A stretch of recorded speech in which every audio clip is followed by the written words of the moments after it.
Have you ever walked down a street in your own city, like maybe a street you've walked down 100 times before, and suddenly felt this sheer weight of history pressing against you? Oh, yeah. Like when the modern world just sort of flickers for a second. Exactly. Like the coffee shop on the corner fades out, the traffic noise drops, and you feel like you've just brushed past a ghost. It's a really profound sensation. It's that sudden, unsettling realization that the pavement beneath your feet has been walked on by thousands of people who are long gone, Right. people living entirely different lives in entirely different eras. You realize you're just the latest, thinnest layer in a very, very deep geological stack of human experience. Okay, let's unpack this, because today we are taking a deep dive into a place where that feeling isn't just a fleeting romantic sensation. It is a daily, overwhelming, and sometimes physical reality. Yeah, it really is. We're looking at extensive excerpts from William Dalrymple's brilliant book, City of Djinns, A Year in Delhi. And the mission of this deep dive is to explore this concept of a city that is fundamentally disjointed in time. Which is such a fascinating way to look at it. Right. We're going to examine how history isn't just something you find locked away in crumbling architecture or, behind museum glass.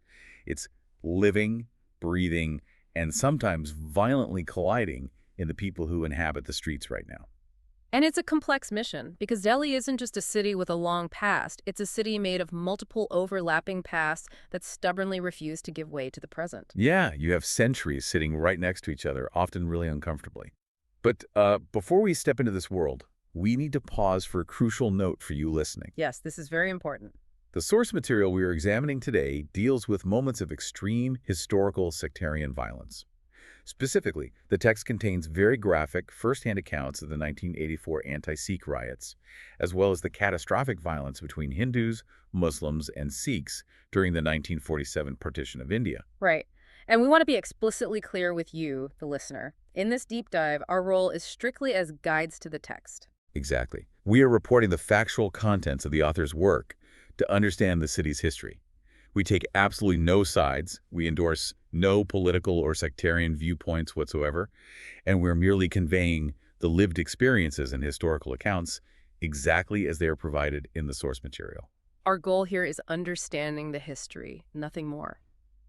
It's a necessary foundation to lay because the history we're discussing contains deep, unresolved historical traumas. Yeah. And to understand the reality of the city, we really have to look at those historical events with complete impartiality and respect for the gravity of what occurred. So let's step into the sensory overload. Our entry point into this world is the author himself, arriving in Delhi as a 17-year-old backpacker. Just drop right into it. Right. He's dropped into a landscape that is completely alien to his quiet upbringing on the moors of North Yorkshire. If you're listening to this on a quiet commute, try to picture this.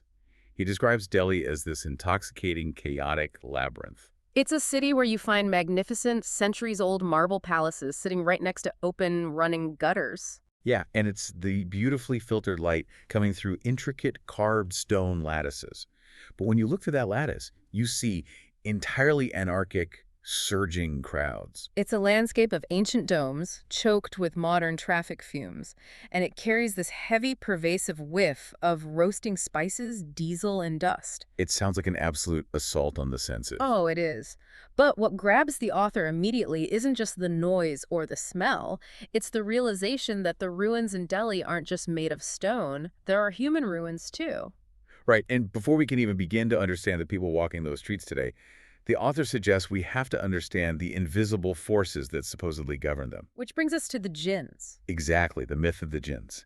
He has this incredible encounter at the crumbling ruins of a 14th century citadel called Feroz Shah Kotla. Oh, the Sufi mystic. Yes, he meets this man named Pir Sadr Uddin, and this guy is straight out of a medieval legend. He's described as having weasel eyes and a beard as tangled as a bird's nest. And his spiritual conditioning is just intense. It's wild. He tells the author about fasting for 41 days, half naked in the freezing Himalayas, and then spending another 41 days standing up to his neck in the icy waters of the river Jumna. Which is a level of asceticism that is, frankly, hard for most of us to even fathom. Right. But it's through this mystic that we are introduced to the core underlying mythology of the city. What's fascinating here is, according to Islamic theology and pre-Islamic Arabian mythology, when humanity was created from clay, Another sentient race was created simultaneously. But entirely from smokeless fire. Yes, exactly. These are the Djinns. They are invisible spirits that live alongside us, occupying a parallel dimension but frequently interacting with the human world. And the Piers doesn't just believe in them as some abstract concept. He claims to literally hang out with them. Yeah, he just casually mentions meeting the king of the Djinns while sleeping in a graveyard. And he describes this entity as being pitch black, as tall as a mature tree, with one single glowing eye in the center of his forehead. I mean, wow. It's terrifying. The peer says the king offered him immense wealth and power, but he refused it all to maintain his spiritual purity. And when the author is, naturally skeptical but fascinated, he asks if he can see a djinn. The peer just calmly looks at him and says, "Certainly, but you would run away." It's a chilling moment, but we have to look at why this matters to the story of Delhi. Why does the author center this myth? Right, what's the historical connection? Well, the peer explains that the Djinns love Delhi so deeply, so obsessively, that they simply cannot bear to see it empty or deserted. Okay. This isn't just a spooky campfire ghost story. It is the mythological framework used by the locals to explain the city's incredibly tumultuous history. Delhi is famously known as the City of Seven Cities. Right, because it's been destroyed so many times. Exactly. It has been invaded, sacked, burned to the ground, and completely depopulated time and time again over millennia. Yet it is always rebuilt. So the myth of the djinns acts as this mechanism of forced reincarnation. Precisely. The spirits demand the city be alive, so it is forced to rise like a phoenix from the ashes every single time. The Djinns are the invisible custodians, making sure the city never truly dies. I find that idea of forced reincarnation so compelling because you see it physically manifesting in the people. I think of Delhi like a geological core sample. Oh, that's a great analogy. You know when scientists drill deep into the Arctic ice and they pull up a long tube and you can point to distinct layers representing different atmospheric eras from thousands of years ago? Yeah, absolutely. Well, Delhi is a living core sample where you can literally walk past different centuries on the exact same sidewalk. The demographics of the city are entirely fragmented into different eras. The text gives us some wonderful, vivid examples of this. Like a Punjabi immigrants, right? Yeah, you have the relatively recent Punjabi immigrants zipping around in their Maruti cars. These were the ubiquitous, boxy little hatchbacks that became a symbol of middle-class mobility in India. Right. These people are completely obsessed with the new, the fast, the modern. They physically represent the energetic capitalist drive of the 1980s. Okay, but then you walk a few miles into the lush, manicured grounds of the Lodi Gardens, and you see these retired army majors with giant, bristling walrus mustaches. That's a majors. Yeah, striding around with walking sticks, speaking with clipped British accents. They are entirely pickled in about 1946. They act as if the British Empire hasn't fallen, as if the viceroy is just on a short tea break and normal service will resume shortly. And then if you leave New Delhi and go deeper into the chaotic alleys of Shah Jahanabad, the old city, you encounter Urdu-speaking eunuchs. Right. Their courtly manners, their specific dialect, their entire social function would not have been out of place hundreds of years ago under the dais of the great Mughal emperors. It's just wild. Oh. And even further back than that, down by the Ghats, which are those broad stone steps leading down to the river where cremations and religious rituals take place, you find sadhus. The wandering Hindu holy men. Yes, covered in ash, carrying tridents. They seem to have stepped directly out of the ancient Sanskrit epics written thousands of years ago, like out of the Mahabharata. Different millennia, coexisting side by side, breathing the exact same smoggy air. It's really mind-boggling. It really is. But as the author realizes, to truly experience a city, you can't just hang out in the ruins contemplating mythology. You have to deal with the friction of daily life. The bureaucracy of the present. Exactly. Years later, the author returns to Delhi with his wife, Olivia. And we transition abruptly from the mystical djinns of the past to the very loud, very sweaty, and incredibly bureaucratic reality of modern Delhi. They rent a tiny top-floor flat, essentially a brick lean-to with a corrugated iron roof. And we are introduced to one of the most unforgettable characters in the text, Yeah. Mrs. Puri. Oh, Mrs. Puri. She is an absolute force of nature. She's their landlady, and we really need to pause on her because her personal history encapsulates the entire modern trajectory of New Delhi. Yeah, she's a fascinating figure. She is a Sikh refugee from Lahore, which is now in Pakistan. She lost absolutely everything her family owned in the 1947 partition, She arrived in Delhi on a wooden bullock cart, right? with literally nothing but the clothes she was wearing. And by the time the author meets her in the late 80s, she is a remarkably wealthy woman who owns a fleet of those Maruti cars we mentioned and properties scattered all over the city. And she's an incredibly savvy entrepreneur. I mean, she runs the Gloriana Finishing School. India's first etiquette college. Exactly. She literally takes girls from rural villages and teaches them how to use Western knives and forks, how to apply lipstick correctly, and how to make polite, vacant conversation about the weather for high society parties. But despite all this immense wealth she's accumulated, she is ruthlessly, almost pathologically frugal. Oh my gosh, the knitting. Yes, the author and his wife come home late from parties and see her silhouetted in the dark, knitting sweaters by touch alone, just to save a few pennies on electricity. Her personal motto is, sleep is silver, but money is gold. Now, on the surface, that looks like an admirable, if extreme, work ethic. But if we connect this to the bigger picture, sitting in the pitch black to save a fraction of a cent when you are a millionaire, that isn't just frugality. No, it's something deeper. It is a manifestation of refugee trauma. When you have had your entire life, your home, your wealth stripped away from you overnight by historical forces out of your control, you never truly stop hoarding resources. You never feel safe. I didn't even think about it like that, but it makes total sense. To her tenants, though, it's just deeply frustrating because they are expected to live by her strict rules of survival thrift. Right, the water incident. Yeah, there's this hilarious, incredibly tense interaction where the author wakes up and finds the water to their flat is completely cut off. He marches downstairs to ask Mrs. Puri what's going on. She tells him she cut the water main off as a deliberate protest. Because of the flushing. Yes, Yeah. because the night before, they had a few guests over, and she sat downstairs in the dark and counted 7 flushes of the toilet above her head. Just sitting there counting. She literally reprimands him like a child, asking how he can wonder why there is a catastrophic water shortage in India when they are doing 7 whole flushes in a single night. It perfectly highlights the friction between Western expectations of convenience and the intense resource guarding of a trauma survivor. But the real culture shock for the author isn't just the lack of water. It's the sudden, overwhelming, and mandatory presence of people in his private space. The servants. Right. The author and his wife have just 2 small rooms, essentially a dusty rooftop box. Yeah. But they suddenly find themselves pressured into employing a small army of domestic staff. It's wild. They are exhausted from unpacking, they finally get to sleep, and at 7:30 a.m. sharp, their doorbell rings. And the doorbell doesn't just buzz, right? It plays the British patriotic anthem, Land of Hope and Glory, in this tinny electronic chirp. Yes. Standing there is Ledoux, the bearer, holding a silver tray with 2 glasses of milky, overly sweet bed tea. Bed tea. I love that. And then 10 seconds later, the doorbell chimes the Indian national anthem, and it's the Mali, the gardener. He's wearing a thick, heavy wool donkey jacket despite the sweltering heat. Just marches right in. He just marches past them in bed to water the potted plants on the roof. Then comes the sweeper to clean the floors. Then the Dobie arrives to take the laundry. Then the cook shows up. It's a parade. The author finally snaps, goes down to Mrs. Puri and says, "Look, we don't want or need servants." And she just flatly tells him, everyone has servants. This is what these people are for. To a modern Western listener, this sounds absurd. Why would you want strangers constantly walking through your 1-bedroom apartment? Right. But we have to understand the mechanics of India's post-colonial labor economy at this time. Human labor was, and in many ways still is, vastly cheaper than mechanization. It was cheaper to pay a human being to wash your clothes by hand in the river than to buy and run a washing machine. But wait, if Mrs. Puri is so obsessed with saving money that she turns off the water, why is she insisting they spend money on all these salaries? That seems totally contradictory. It does, until you factor in the social hierarchy.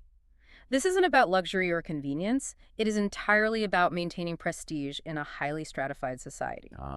Mrs. Puri even insists they must have a private driver waiting outside in a smart uniform, even when the author points out the obvious fact that he doesn't own a car. A driver for no car. That is amazing. Right. In a city that is rapidly changing its economic shape, where old royal bloodlines are fading and new money is rising, the employment of a vast retinue of staff is how the newly wealthy, like Mrs. Puri, establish and project their status to the world. So it's all about appearances. Exactly. A person of a certain class simply does not sweep their own floor. To do so would bring shame not just on you, but on your landlord for housing someone so low class. It's the bureaucracy of the household. And that brings us to another layer of modern Delhi's bureaucracy, the streets themselves. Because the author refuses to hire a driver for his non-existent car, he has to rely on the local taxi stand. Which has the incredible name of international backside taxes. Yes. And here we meet Balvinder Singh. The author describes him beautifully as the Essex man of the East. For listeners unfamiliar with that British slang, Essex man refers to a specific stereotype from the 80s. Brash, newly wealthy, politically incorrect, highly materialistic, and intensely aggressive. Right. Balvinder Singh is the absolute embodiment of the newly assertive Punjabi middle class in Delhi. He's an amazing, terrifying character. I mean, he constantly chews peacorn, which is a preparation of betel leaf and areca nut that acts as a mild stimulant and turns your saliva bright red. And he just spits it everywhere. Everywhere. He constantly spits this red juice out of his window while driving, which has left a permanent, dried red go-fast stripe down the entire side of his white Ambassador car. He doesn't care about rules at all. He pees at traffic lights in broad daylight. He constantly aggressively propositions the author to visit the red light district. And he has this bizarre philosophy on masculinity. He insists the British are not sporting because they don't have mustaches. And according to his worldview, all ladies love mustaches. His driving philosophy is equally macho. He refuses to use his mirrors because looking backward shows weakness. Oh my God. He refuses to use his indicators. He treats his heavy steel Ambassador car like a battering ram and his horn like a weapon. Which inevitably leads to a massive crash. Wow, tree. He's flying down the road and completely obliterates a delivery van carrying mango fruity drinks. He impales the van so hard that sticky, bright orange mango drink bleeds all over his hood. But the crazy thing is, he's not shaken at all. Not even a little. The author's terrified, but Balvinder is actually elated by the kill. He brags that he's crashed 6 times and hasn't died once, so he must be invincible. It's pure bravado. I have to ask, how does someone so wildly reckless actually survive the chaos of Delhi traffic? It seems like he should have been dead years ago. Well, he survives because beneath the apparent chaos of Delhi traffic, there is actually a very strict hidden order. Okay, what is it? The unwritten rule of Indian roads is essentially physics as right-of-way. Might is right. The flow of traffic is dictated strictly by a hierarchy of vehicle size, weight, and momentum. So bigger is better. Exactly. Bicycles yield to auto rickshaws. Auto rickshaws yield to cars. Cars yield to buses. Buses yield to heavy, sand-filled trucks. So it's an ecosystem of bullying. That's a great way to put it. Balvinder Singh refuses to yield to the newer imported Maruti vans because, even though they are taller and shinier, his old Ambassador is heavier and made of thicker steel. If they hit, the Maruti's going to crumple. Exactly. This road behavior perfectly mirrors the broader societal power dynamics of the city. Dominance is asserted physically and aggressively. You take the space, you have the mass to defend. And if the roads are governed by physical dominance, the government offices are governed by something much more insidious. Red tape. Oh, the bureaucracy. The author needs to get a telephone connection installed in his flat, which means he has to visit the Mahanakar Telephone Nigam Limited. The telephone Nigam. Reading this section, I can only compare this place to a complex, Kafka-esque video game where the rules are designed purely to delay the player, drain their stamina, and ensure they never reach the boss level. That is so accurate. The telephone Nigam, especially in the era before mobile phones, was an absolute empire dedicated to bureaucratic obfuscation. Right. In a massive developing country, resources like a dedicated phone line are scarce. Therefore, the gatekeeping of that access becomes a source of immense power for low-level clerks. It's how they assert their own dominance. We get this incredible, maddening scene in room 311 with a clerk named Mr. Ram Lal. He is sitting directly beneath a framed poster quoting Mahatma Gandhi that literally says, "A customer is the most important visitor to our premises." But what is he actually doing? He's hiding behind his daily sports page, completely ignoring a room full of dozens of desperate people. Some people are literally crying, others are waving letters of recommendation from government ministers, and he is just reading the cricket scores. And amidst the sea of despair, we meet Sunny Gupta. He is a 70-year-old, enormously fat man holding his dhoti together, a dhoti being a traditional men's garment consisting of a piece of unstitched cloth wrapped around the waist and legs. Right? Sunny Gupta doesn't beg like the others. He demands a VVIP connection. And he doesn't just ask for a phone. He loudly reads his entire life's resume to the clerk, to prove his superior worthiness as a citizen. It's such a specific, hilarious, and utterly bizarre resume. Oh, it really is. He claims he's a decorated war hero, Yeah. a published poet, the former editor of a Hindi women's magazine, that he donated 5 acres of prime agricultural land for a cow hospital, and that he was jailed by the British colonial authorities 4 times for his services to Mother India. He thinks this makes him completely undeniable. And after all this incredible grandstanding, Mr. Lal slowly lowers his newspaper and just flatly tells him to go to room 101. The dismissal is so brutal. It takes the author 9 different offices, signatures, countersignatures, triplicate forms, and demand notes, just to be told he might get a phone installed in 2 months. The absurdity is just so thick you could cut it with a knife. It is absurd, and it is undeniably funny, but the source material does something very deliberate and very jarring at this point. Yeah, the tone shift. It pulls the rug out from under the reader. Up until now, we've been laughing at the eccentricities of these characters. We've laughed at Mrs. Puri counting toilet flushes in the dark, at Balvinder Singh's ridiculous macho bravado, at old Mr. Puri riding around the house on his Zimmer frame proposing marriage to the author's wife. Right. But suddenly the text shifts tone completely and reveals the horrific, deeply buried trauma that actually shaped these people. The quirkiness we see isn't just personality.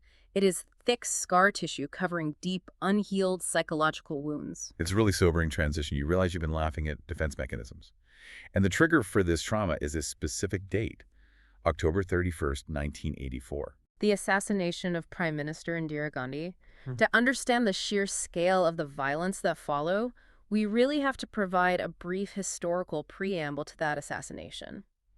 Why was she killed by her own Sikh security guards? Yeah, the context is vital here. In the early 80s, there was a violent separatist movement in the state of Punjab, with some Sikh militants demanding an independent nation called Khalistan. These militants fortified themselves inside the Golden Temple in Amritsar, which is the holiest shrine in the Sikh religion. Okay. In June 1984, Indira Gandhi ordered the Indian military to storm the temple complex to remove the militants. This was known as Operation Blue Star. And the military assault caused massive casualties and heavily damaged the sacred temple. Yes. The sheer destruction of the holiest site in Sikhism caused profound, agonizing outrage across the entire Sikh community globally, even among those who completely opposed the militants. There was a massive wound. The assassination of Indira Gandhi by her Sikh bodyguards a few months later was a direct retaliation for Operation Blue Star. She was walking in her garden when they opened fire. The immediate aftermath was chaotic. Right, because the official ambulance driver was missing. Exactly. Her daughter-in-law, Sonia Gandhi, had to bundle the bleeding prime minister into the back of a decrepit ambassador car. And when the news finally broke on the radio that the prime minister had been killed, and specifically that she had been killed by Sikhs, the city just snapped. It was immediate. The fragile, cosmopolitan piece of Delhi shattered in an instant. Mobs began to form in the streets, grabbing iron bars, cricket bats, and sticks, hunting for any Sikh they could find, chanting, "Khoon ka badla," Khoon blood for blood. And suddenly the text forces us to recontextualize the Puri family. Yeah, Mr. Puri. Remember how we laughed at senile Mr. Puri on his Zimmer frame? The text reveals that his senility isn't just old age. It stems directly from the trauma of 1984. Mrs. Puri describes the moment vividly. She was looking out her window after lunch and saw a mob of 300 armed men at our front gate. 300 men. Just imagine that. They smashed her windows, set fire to their vehicles, and began using a steel pole to try and break down the front door.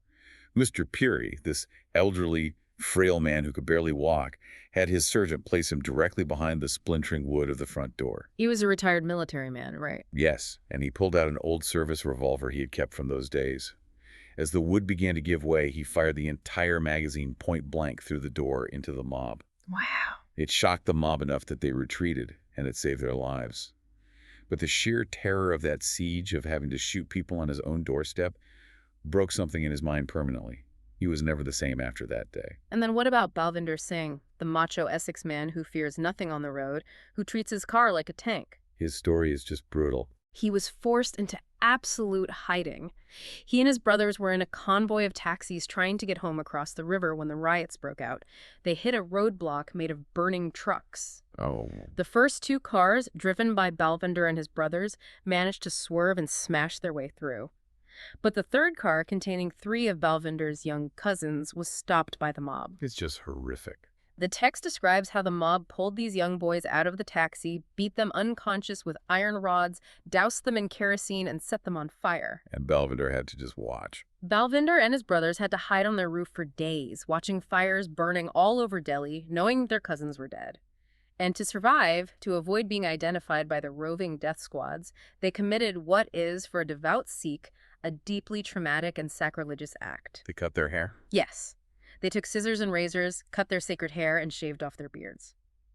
For context, keeping hair uncut, known as kesh, is one of the 5 primary articles of faith in Sikhism.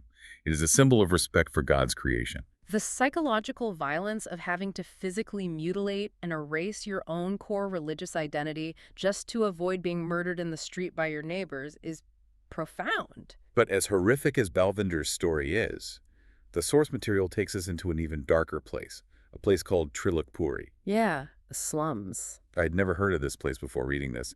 It's a slum across the Jumna River, essentially a dumping ground for Delhi's poorest residents, far away from the tree-lined avenues of the journalists, the politicians, and the diplomats in New Delhi. And this forgotten slum is where the majority of the 2,150 Sikhs murdered over 3 days were systematically killed. The details from Puri are incredibly difficult to process, but they are essential to understanding the city's scars. The author tracks down one of the few surviving Sikh families in a specific area called Block 30, a man named Sohan Singh Sandhu. And Sandhu's account is chilling. He describes how a mob of thousands descended on their neighborhood. The Sikh residents initially banded together to defend themselves, throwing stones from the rooftops to keep the mob at bay. But then the police arrived. Right, and this is the most chilling, betrayal-filled part of the account. The police didn't stop the mob. They actively aided them. They disarmed the victims. The police ordered the Sikhs to come down, and they systematically disarmed them. They took away their protective sticks, their ceremonial swords, even the piles of stones they had gathered. Unbelievable. The police told the Sikhs to lock themselves inside their houses for their own protection, and then once the victims were trapped, they let the mob loose. It wasn't a riot at that point. It was a coordinated slaughter. The mob would climb onto the roofs, break through the fragile ceilings, pour in kerosene, often kerosene they had literally just stolen from the victims' own kitchens, and burn whole families alive inside their locked homes. It's sickening. And Sandhu managed to survive by a miracle. He hid in a tiny, suffocatingly small attic crawl space with his son Ranjit. They desperately stacked suitcases in front of the opening to hide it. And the local politician... Yes. Sandhu talks about the terrifying moment a local politician, a man they recognized, came into the room below them, looked around, and casually told the mob, "You are just looting, you should be killing." Just casually directing them? The politician looked right at the stack of suitcases, but assumed the space behind them was too small to hide a human being, so he walked out. That is so tense. While this is happening, Sandhu is whispering to his young son in the dark. He is telling him not to be afraid, promising him that the fire will be a quick pain, and he gives his son one final instruction. What did he say? He said, "When the moment comes, do not beg them for your life. Die like a Sikh." Wow. It is an unimaginably dark moment. How does a father even form those words? I have no idea. And while Sandhu and Ranjit miraculously survived in that suffocating hole, Sandhu's other 2 sons were discovered hiding in a friend's shop down the street. Yeah, this part is really tough. The mob dried them out, put heavy rubber truck tires around their necks so they couldn't move their arms, poured petrol on them, and burned them alive in the street. And the lingering image the author gives us of this family today, years after the fact, is just haunting. We see Ranjit, the son who survived in the attic. He grew up physically strong, but the terror broke his mind completely. The trauma was just too much. As his father recounts this unimaginable horror to the author, Ranjit is lying on a bed in the corner of the room, holding an old, broken rickshaw wing mirror, just giggling happily at his own reflection, completely detached from reality. His mind just snapped to protect itself. And Sandhu's wife refuses to leave the house despite the horrific memories. She tells the author she can't leave because her murdered children built those brick walls with their own hands. She says she can still feel their presence in the plaster. I just, I have to push back here, or at least ask the question that the author clearly struggles with. Right, the cognitive dissonance. Exactly. Yeah. We started this deep dive talking about a city of incredible gentleness. We've talked about strangers offering tea, about intricate etiquette schools, about poetry and mysticism. How is it neurologically, socially possible that a society like that can spontaneously erupt into this orgiastic, sadistic, neighbor-on-neighbor violence, and then a week later the fires go out and everyone just goes back to work as if nothing happened? It's hard to reconcile. How do you buy vegetables from the guy who tried to burn your house down? It defies all logic. This raises an important question, and it's really the central paradox of Delhi's existence.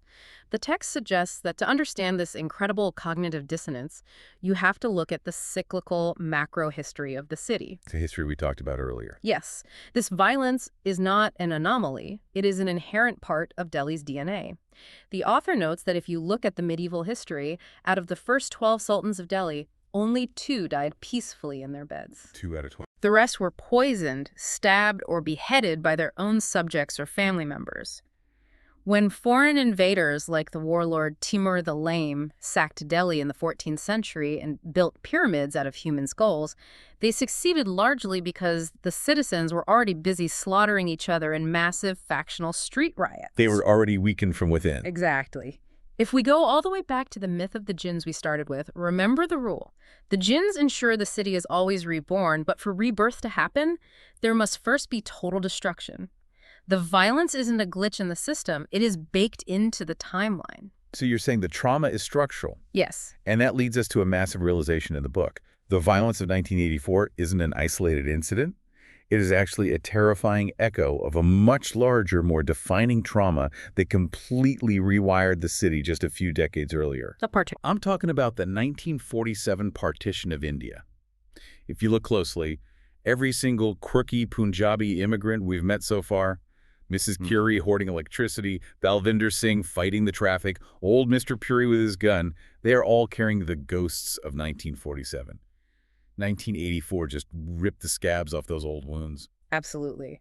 The partition of India was the great dividing line of the modern subcontinent. We really need to unpack why it happened. Right. In 1947, exhausted and bankrupt by World War II, the British Empire rushed its exit from India.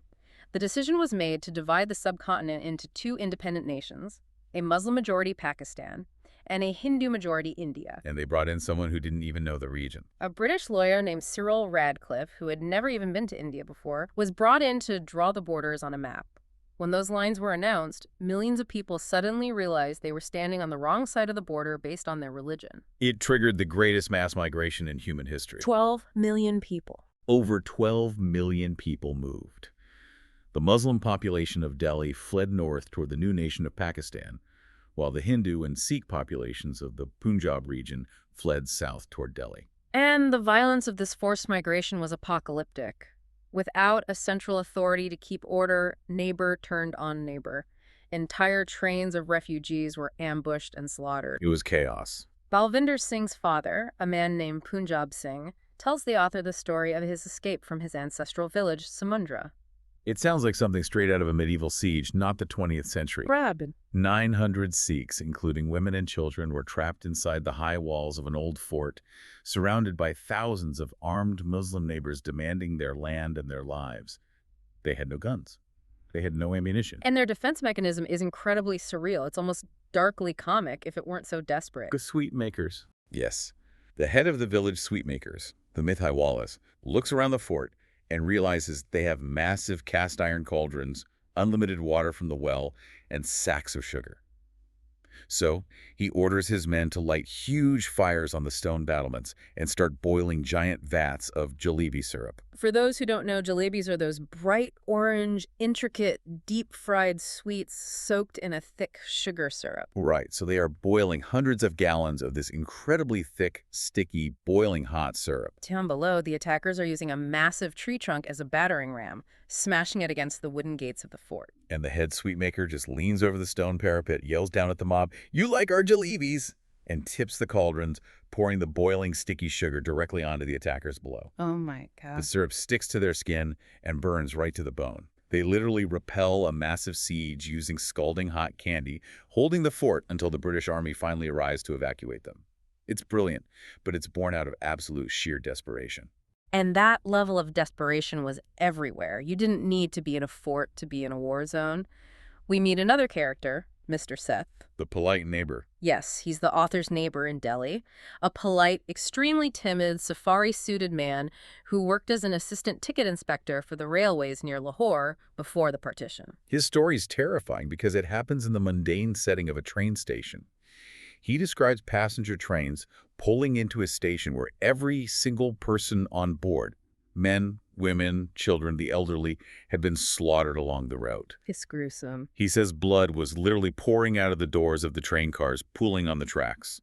During the chaos at the station, a stray bullet hits the Muslim station master's wife, killing her. And the station master just loses it. The station master goes completely insane with grief, pulls a gun, and tries to shoot Mr. Seth simply because Mr. Seth is a Hindu. So Mr. Seth, this timid ticket inspector, leaps off the concrete platform and runs for his life down the railway tracks. Starts running. Over the next few days, he is ambushed by roaming mobs. He is stripped of everything he owns, including his clothes, and he ends up running barefoot down the sharp gravel of the train tracks wearing only his underwear. He survives 4 separate near-death encounters. Hiding in ditches and under bridges before finally staggering across the border into India. And I had to read the end of his story twice because it blew my mind.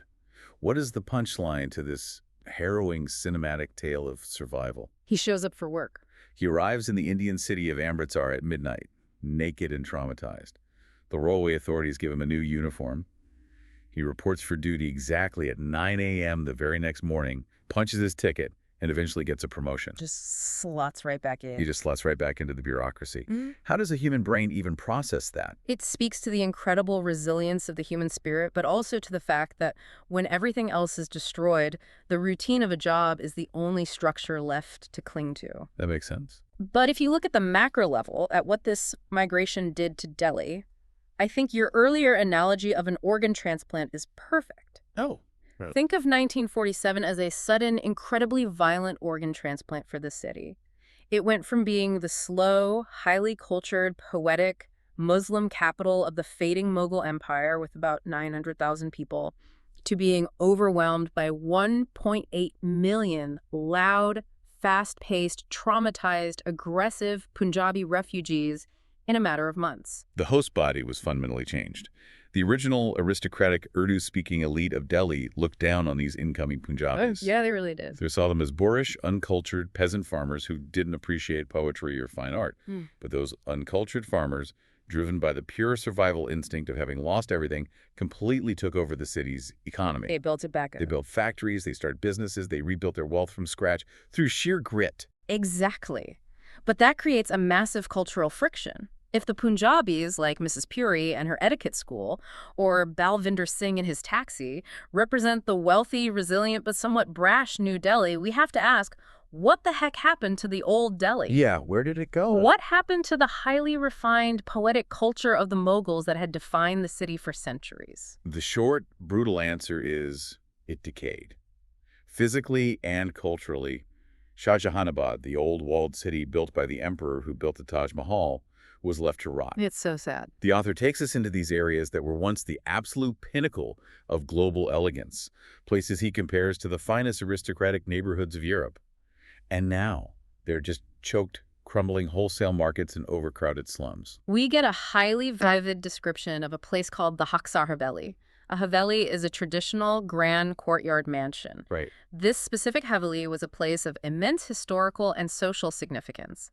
It was the mansion where India's first prime minister, Jawaharlal Nehru, was married. It was the center of high society. What's it like when the author visits? It's a rubble-filled ruin. The massive wooden roof has collapsed, the courtyard is filled with garbage, and there's a guy squatting in the dirt, frying cheap samosas over a fire made from the collapsed, intricately carved rafters, casually throwing his potato peels into the once grand cellars. Wow. Nobody cares. Nobody. The physical architecture of the old culture has been completely abandoned to commerce. And the human architecture is failing too. The text illustrates this cultural death beautifully through a microscopic lens, a tale of 2 brothers working in the cramped alleys of the cobbler's bazaar. Shamim and Ali. Yeah. You have Shamim, the older brother. He is a master calligrapher, a proud, elegant man who writes Urdu title deeds and marriage documents with a bamboo reed pen. He traces his artistic lineage all the way back to the royal artists of the Mughal court. But his art is dying. He bitterly complains to the author that the new Punjabi residents don't care about the visual beauty of Urdu script. They just want cheap, fast, functional documents typed out on ugly Hindi typewriters. He is clinging to a ghost, and he is starving because of it. And then, literally, in the front half of the exact same tiny shop, you have his younger brother, Ali. And here is the fascinating economic reality of cultural death.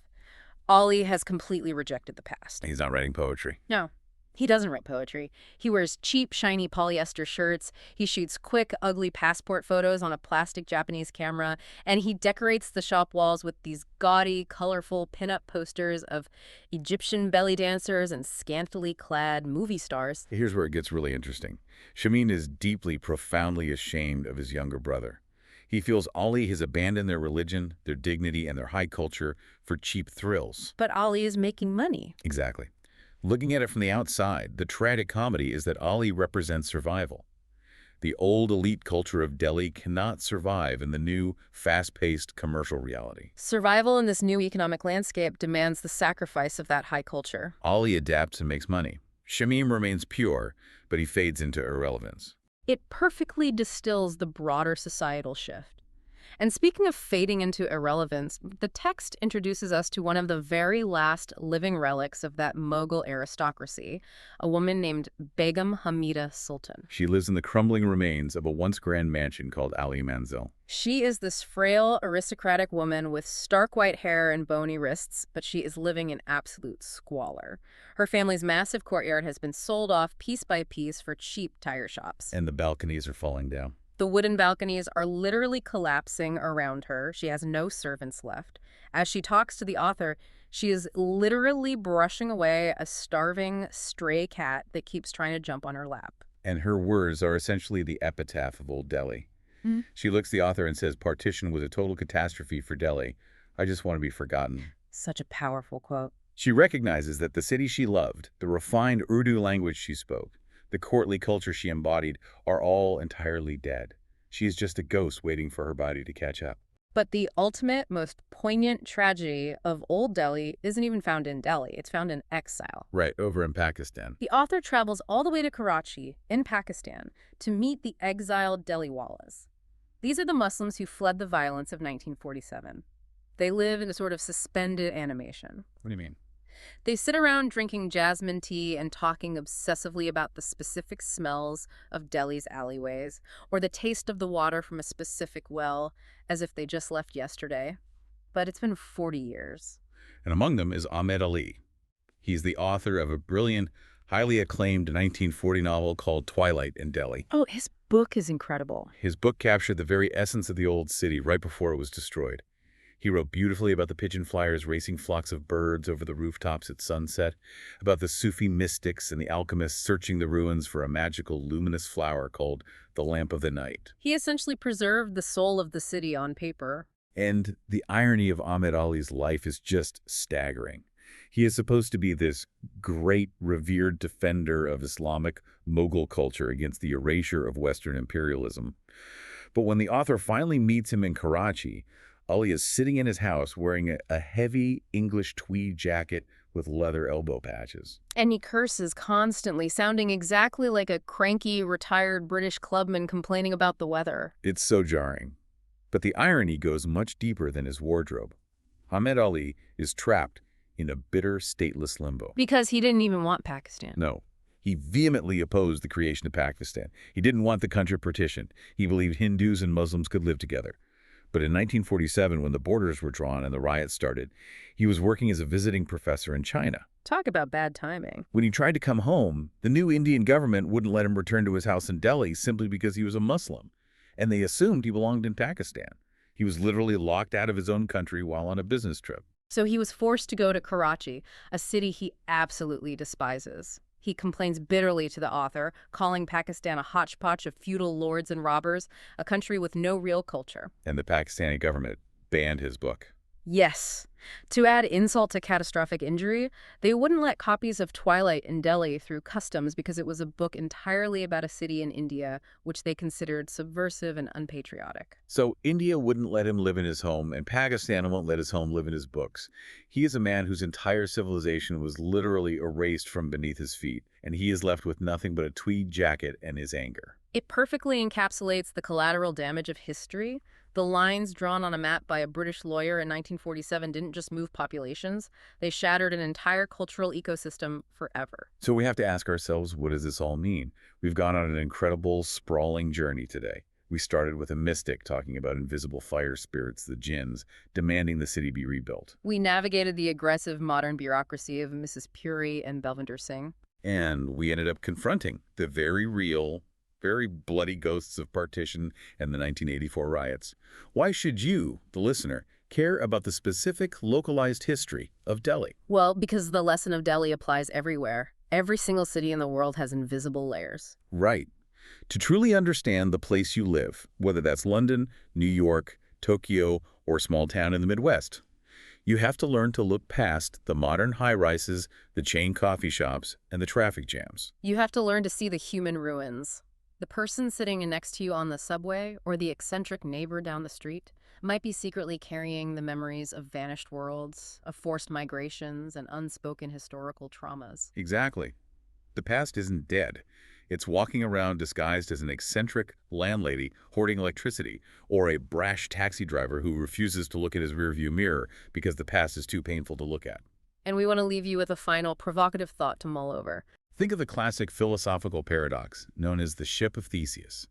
The paradox asks, if you have a famous wooden ship, and over the years you replace every single rotting plank of wood with a new piece until eventually none of the original wood remains, is it still the same ship? Now, apply that paradox to Delhi, or to any ancient city. If a city is repeatedly burned to the ground over millennia, If its original population is systematically driven out or murdered, if its primary language is entirely changed from Urdu to Hindi, and if its grand palaces are turned into crumbling warehouses by an entirely new set of traumatized refugee inhabitants, is it still the same city? or is a city just a geographical vessel, just an empty container on a map, haunted by the djinns of whoever happens to live there today? The next time you walk down a street in your own hometown, take a second to look at the people around you, look at the layers of architecture, and ask yourself what ghosts are inhabiting the space right next to you.